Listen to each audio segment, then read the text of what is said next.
What's going on, guys? I hope you all are having a great day out there. Today we're going to go over a few little upgrades and things that are a necessity and some things that just really aren't.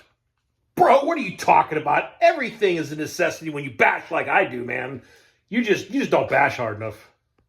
What are you talking about, dude? I've seen you jump before. Now, unless your skills have improved greatly, you don't need all that stuff. So what, now you're picking on my driving ability? Is that where this is going to go, man?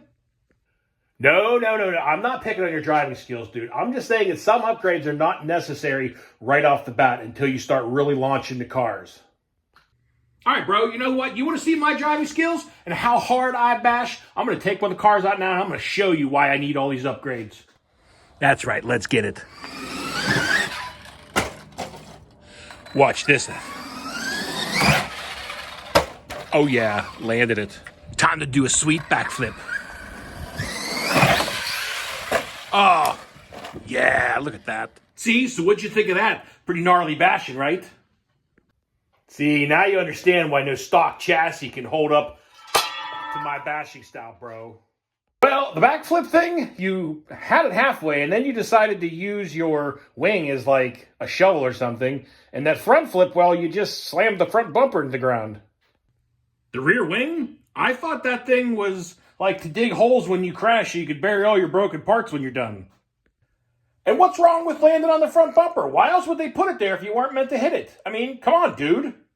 Look, bro, I'm not picking on your driving, man, but maybe what you should do right now is not spend all the money on all those needless upgrades at the moment and buy yourself a few extra wing mounts and some extra A-arm. That's what I'm trying to tell you.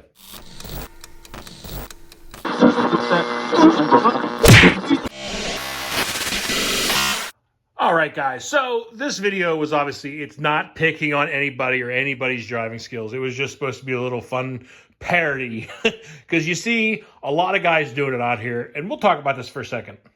I get these people in my comments a lot, and I try to answer the questions back to them as best as possible. You know, they're just getting into the hobby, right? And they go out and buy themselves a new Creighton Success or a new Outcast or whatever it might be. And before they've even driven the thing and learned air control and how to control the car, especially when it's airborne, because inevitably you're going to get these cars airborne and you got to know how to correct them in the air. And once you start launching them, and the higher and the further you go, the more things that are going to start bending and breaking. However, a lot of that stuff is not necessary until you start really getting these cars airborne. Now, crashing and bashing are two different things, and I hope everybody takes that in the way I mean it. But, you know, you crash the car and you snap off your front shock tower. You know, yes, should you upgrade it? Possibly. However, you might have the same thing happen on a lot more expensive part because you haven't learned the air control yet, and you're landing it on its dome all the time, or landing it, you know, front face into here, or landing it on the rear wing and snapping off the rear wings, or bending in the rear shock tower, or even breaking the rear differential case. And that is one of the biggest parts that if you're going to start wanting to actually bash and jump these cars and launch them and see the stuff or do the stuff that you see in a lot of everybody's videos here on YouTube, first thing you got to do is not worry about spending hundreds of dollars on upgrades right off the bat. You need to learn air control. All right, well, this video is going off in a direction I honestly wasn't originally intending it to. This was just going to be a parody video. However, you know, I've had a lot of people recently that I think are just starting out in the hobby trying to understand how you correct a car. I get so many people asking, how the heck did you get that thing to land on its wheels? Well, it's all done with this right here, guys. So let's say you just started jumping your car and you're coming down all the time on your nose. Now, that could be a couple different things. It could be either the type of jump. You know, the bigger the car and the shorter the jump takeoff is, a lot of times it'll end up kicking the back end up in the air, and that'll happen. Now, the air control obviously all comes from your throttle and your brake in the air.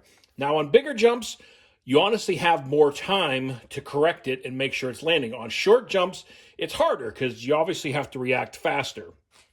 But to put this in the simplest terms as I can for anybody out there that's new, and I know a lot of you guys that watch my stuff all the time, this is not new news, and I apologize, but I'm trying to kind of talk and give some information out there to anybody that's also new. Say you jump and you have the time and your car is really high, nose first in the air, and you feel like it's going to come down on the back. Don't jam your brakes. Don't just slam it all the way.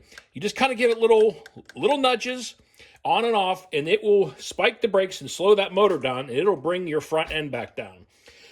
Now, the same thing goes with the back end. If you're coming down and you're getting ready to nosedive this thing and lawn dart it into the air, you want to start hitting that gas. Now, sometimes you might have to pin it and panic rev it, basically, to get that front end back up in the air. But a lot of times, a few quick little throttle smacks will get that thing straightened back on again. And again, practice makes perfect, and judging that. Now, like I said, on bigger jumps, you have more time to correct this, and it actually is easier to do it. However, if you're just starting out and learning, huge jumps, if you don't correct it, are going to end very badly. You start launching the car 100 plus feet and 30 plus feet in the air, and you lawn dart it, it's going to end your day real fast. So the best thing you can really do is start out with a smaller ramp and start jumping it, 3, 4, 5, 6 feet in the air, and, maybe jumping at 20 feet or so and getting used to that throttle control. And I highly suggest doing it in some sort of dirt or grass because it will cushion it a little bit. But, start practicing that air control and learning how much you got to hit the gas and how much you got to hit the brake in order to level this thing back out and make it land on its wheels. And this information goes out to a lot of people. And I see a lot of people out there that are pretty, have been around on YouTube even for a little while. And they've been jumping pretty good. Now, this is one of the best pieces of information I got, and I started doing on a lot of my cars that I'm noticing this issue with. And I got this information from Rich Duperbash when I learned it on the Outcast 4S. It was extremely touchy, and you would go to spike the brakes in the air, and it would stop it, and then you would end up lawn darting it because it was so drastic. Now, what I've been doing with all of my cars, with the hobby wings, with the stock ESCs, is turning that brake strength down at least one notch from stock, from the factory setting. Usually they come at 50%, turn it down to whatever is like 34 or 37%, and whenever you hit those brakes in the air, it's not so sudden. It doesn't immediately just spike it. It's a lot more gradual and a little more easier to control. It makes it a lot easier doing front flips and just plain air correction. It helps a ton turning that brake strength down. I mean, on the larger cars, like, the Outcast 8S and the Creighton 8S, it doesn't seem to affect it as much, and you need that brake strength to stop that giant car from the beginning. But mainly what the point of this video was, guys, is if you go out there and buy yourself a new Creighton 6S or whatever it might be, a Traxxas sledge, whatever it is, don't worry so much right off the rip of going out there and buying every single accessory for that car, especially if you were just starting out, because you're going to end up destroying and damaging that stuff. Learn the car, learn the air control, and then once you start getting consistent and good with jumping, and then you start realizing the things that are bending and breaking, then start worrying about upgrading those. Obviously, you can do what you want. If you want to go out and never even drive a car and put every single upgrade on it and knock yourself out, that's the fun of the hobby. But again, these are just kind of a lot of questions that I get pretty regularly in the comments asking about how the heck I control that car like that and how I manage to land them smoothly. I don't always. Sometimes, you always make those mistakes where you hit the brakes just a little too hard at the last second and you lawn dart them. And it happens to the best of everybody out there. But that's the biggest thing you guys got to learn if you're going to make these things airborne, is learn that air control. This right here is your best friend in the air, and learning to control it and learning how to use it will save you a lot of money on parts. But anyway, guys, this video kind of went in a whole different direction what it was originally going to. But, been a lot of questions about the whole air control thing and how I manage to land stuff and not breaking stuff. And that's how, learning air control and getting good at it.